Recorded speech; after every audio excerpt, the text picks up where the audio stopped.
మాకు ఆ పని చేయడం పెద్ద విషయం కాదు, కానీ ప్రాబ్లం ఏంటంటే ఇక్కడ వాళ్ళకు అడుగడుగున ఆ పనికి పోలీసులే సహకరిస్తుంటారు.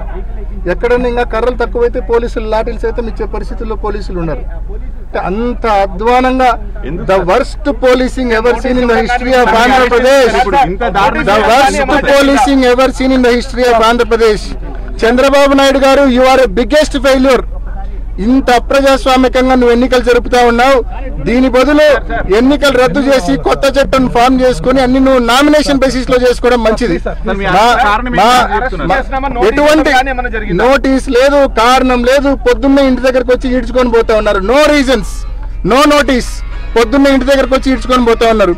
నేను 10 రోజులుగా వీళ్ళని మంగపోతున్నా, సజావుగా జరపండి, సజావుగా జరపండి, నేను అన్ని రకాలుగా సహకరిస్తాను. సజావుగా జరిపే వాళ్ళనేమో ఈడ్చుకొని పోతా ఉన్నారు. Law and order problem create చేసే వాళ్ళు, బూతుల దగ్గర ఉన్న గలాటలు చేసే వాళ్ళని మాత్రం బూతుల దగ్గర పెట్టినారు. తప్పు బయట నియోజకవర్గాల నుంచి వచ్చింది.